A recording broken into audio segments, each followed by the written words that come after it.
श्री स्वामी समर्थ सगळ्यांना. तर आज मी बनवणार आहे घरी बनवलेल्या पनीरपासून पनीरची भाजी.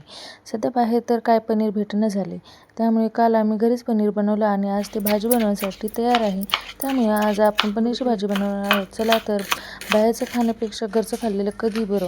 आज मी माझ्या पद्धतीने भाजी बनवणार आहे. तुम्हाला ती कशी वाटते ती नक्की सांगा. पहिल्यांदा 3 टोमॅटो आणि 3 मोठे कांदे घेतले. नंतर टोमॅटो, कांदा आणि कोथिंबीर उभी चिरून घेतली.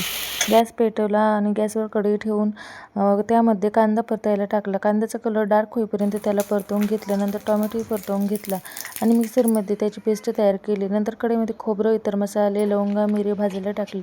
नंतर लसूण मिसळून एकत्र मिक्सरमध्ये त्यात आपल्याला कढईमध्ये तेल टाकले, जिरे टाकले आणि खोबरं लसणाची पेस्ट टाकली. मस्त परतून दिलं. त्याला कोथिंबीरीचा वास यावा म्हणून थोडीशी कोथिंबीर टाकली.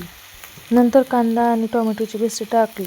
त्याला मस्त हलवून घेतलं, मस्त मिक्स केलं आणि त्याचा कलर डार्क होईपर्यंत त्याला कमी गॅसवर परतून दिला. ते छान परतले की त्यामध्ये आपल्या घरचे तिखट मसाला, पनीर मसाला आणि तुम्हाला जे आवडत असतील ते मसाले तुम्ही टाकू शकता. मी फक्त घरचा मसाला आणि पनीर मसाला टाकला. त्याला छानपैकी मिक्स केलं. थोडेसे पाणी टाकले. मिश्रण मिक्स करून मस्त शिजवू दिले. त्याला तेल सुटेपर्यंत कमी गॅसवर शिजवू दिलं. तेल सुटल्यावर त्यामध्ये गरम केलेलं पाणी ओतलं. मस्त हलवलं. आम्ही 4 जण आहोत, त्यामुळे मी 4 जणांपुरती भाजी बनवली होती. भाजीचा वास खूप छान येत होता. आता वरून कोथिंबीर टाकली आणि 10-15 मिनिटं मस्त उकळू दिली. मग फ्राय केलेलं पनीर त्यामध्ये टाकलं आणि त्याला 1-2 मिनिटं उकळू दिलं. झाली आपली छान भाजी तयार.